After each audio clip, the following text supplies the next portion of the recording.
na malo kwenda kumanyani bantu shindi wendenda pamoja muntu compte.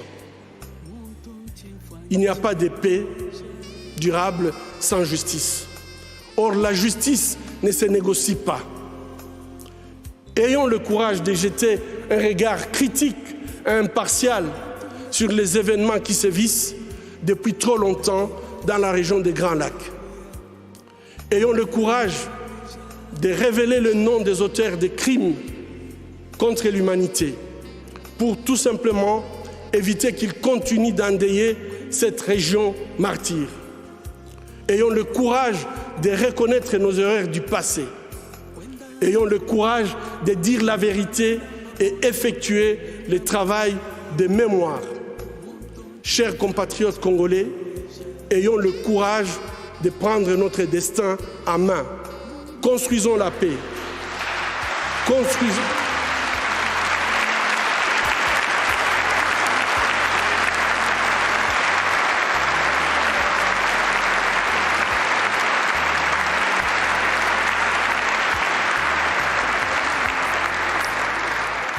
Construisons la paix, construisons l'avenir de notre pays. Ensemble, construisons un meilleur avenir pour l'Afrique. Personne ne le fera à notre place. Mesdames et messieurs, amis de la paix, le tableau que je vous ai brossé offre une réalité sinistre. Mais permettez-moi de vous raconter l'histoire de Sarah. Sarah nous a été transférée à l'hôpital de Panzi dans un état critique. Son village avait été attaqué par un groupe armé qui avait massacré toute sa famille, la laissant seule. Prise en otage, elle a été emmenée en forêt, attachée à un arbre, nue. Tous les jours, Sarah subissait des viols collectifs jusqu'à ce qu'elle perde connaissance. Le but de ces viols, utilisés comme arme de guerre, étant de détruire bien sûr Sarah, mais également sa famille, sa communauté. Bref, tout simplement détruire le tissu social. À son arrivée à l'hôpital, Sarah ne pouvait ni marcher, ni même tenir debout. Elle ne pouvait pas retenir ni ses urines, ni ses selles. À cause de la gravité de ses blessures, génito-urinaires et digestives, couplées à une infection surajoutée, personne ne pouvait imaginer qu'elle serait un jour à mesure de se remettre sur ses pieds. Pourtant, chaque jour qui passait, le désir de continuer à vivre brillait dans ses yeux. Chaque jour qui passait, c'était elle qui encourageait le personnel soignant à ne pas perdre espoir. Chaque jour qui passait, Sarah se battait pour sa survie. Aujourd'hui, Sarah, c'est une belle femme, souriante, forte, charmante. Sarah s'est engagée à aider les personnes ayant vécu une histoire semblable à la sienne. Sarah a reçu 50 $ américains, une allocation que notre maison de transit d'Orcas accorde aux femmes souhaitant reconstruire leur vie sur le plan socio-économique. Aujourd'hui, Sarah dirige sa petite entreprise. Elle a acheté un petit terrain. La fondation Panzi l'a aidé avec des tôles pour faire un toit. Elle a pu se construire une maison. Elle est autonome et elle est très fière d'être autonome. Son histoire montre que même si une situation est difficile et semble désespérée, avec la détermination, il y a toujours de l'espoir au bout du tunnel. Si une femme comme Sarah n'abandonne pas, qui sommes-nous pour le faire?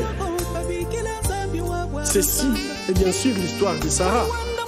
Sarah est congolaise, mais il y a des Sarah en République centrafricaine, en Colombie, en Bosnie, au Myanmar, en Irak et dans bien d'autres pays en conflit dans le monde.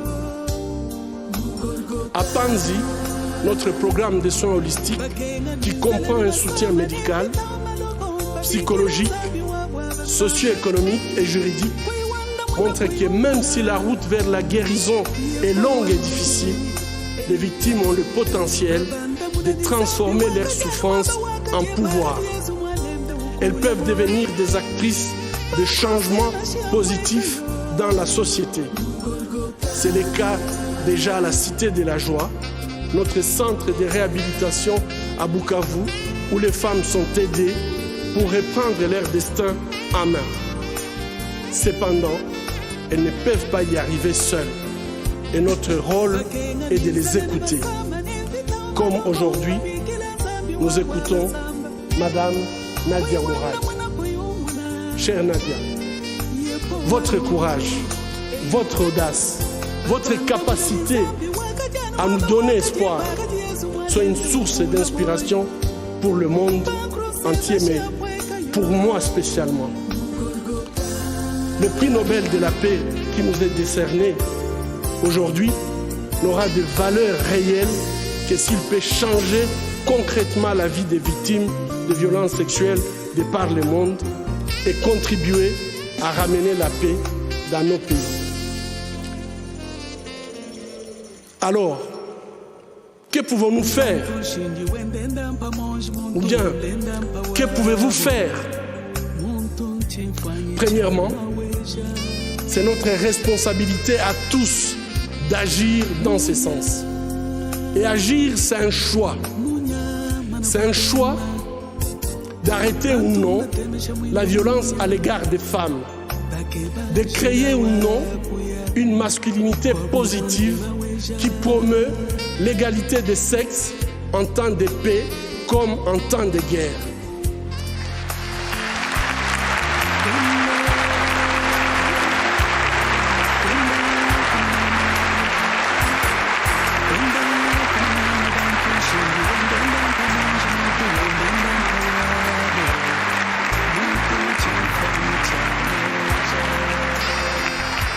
Agir, c'est un choix de soutenir ou non une femme, de la protéger ou non, de défendre ou non ses droits, de se battre ou non à ses côtés dans les pays ravagés par les conflits. Finalement, c'est un choix de construire ou non la paix dans les pays en conflit. Agir, c'est tout simplement refuser l'indifférence. S'il faut faire la guerre, c'est la guerre contre l'indifférence qui ronge nos sociétés aujourd'hui. Deuxièmement, nous sommes tous redevables vis-à-vis de ces femmes et de leurs proches. Et nous devons tous nous approprier ces combats, y compris les États qui doivent cesser d'accueillir les dirigeants qui ont toléré ou pire, utiliser la violence sexuelle pour accéder au pouvoir. Les États doivent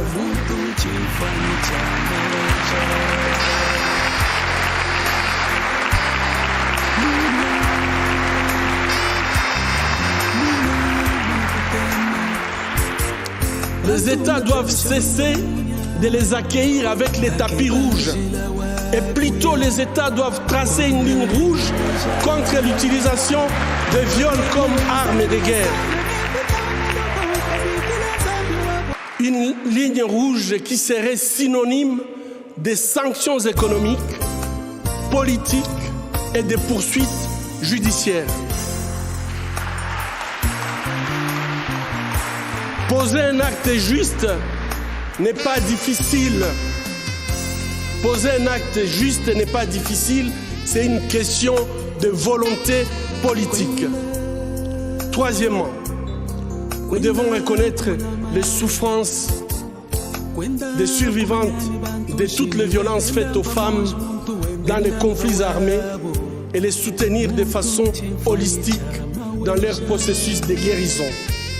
Si j'insiste sur les réparations, c'est ces mesures qui leur donnent compensation et satisfaction et leur permettent de commencer une nouvelle vie. Ça, c'est un droit humain.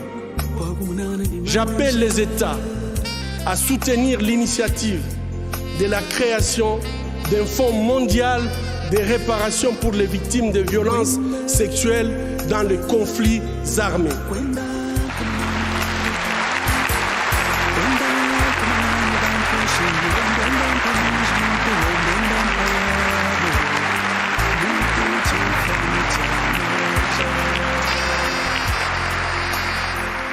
Quatrièmement,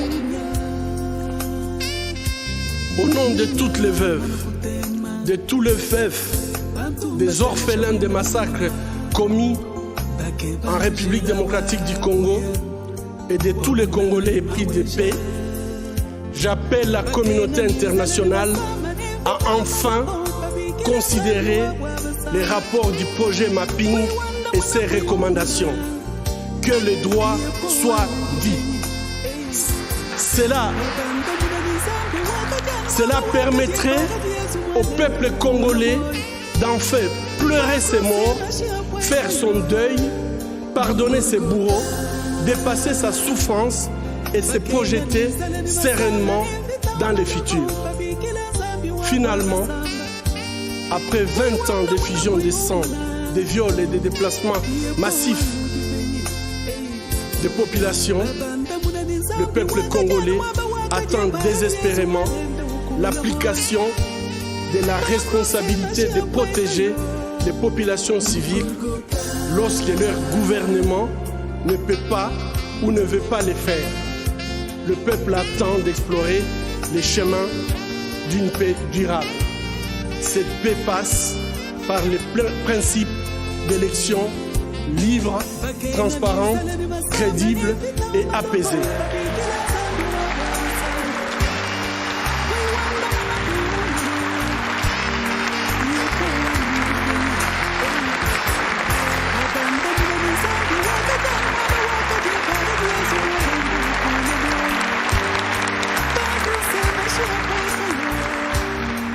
Au travail, le peuple congolais, bâtissons un État où le gouvernement est au service de sa population. Un État de droit, émergent, capable d'entraîner un développement durable et harmonieux, non seulement en République démocratique du Congo, mais dans toute l'Afrique. Bâtissons un État où toutes les actions politiques, économiques et sociales sont centrées sur l'être humain et où la dignité des citoyens est restaurée. Vos Majestés, distingués membres du Comité Nobel, Mesdames et Messieurs, amis de la paix, le défi est clair et il est à notre portée. Pour les Sahara, pour les femmes, les hommes et les enfants du Congo, je vous lance un appel urgent de ne pas seulement nous remettre le prix Nobel de la paix, mais de vous mettre debout et de dire ensemble et à haute voix: la violence en République démocratique du Congo, c'est assez. Trop, c'est trop. La paix maintenant. Je vous remercie.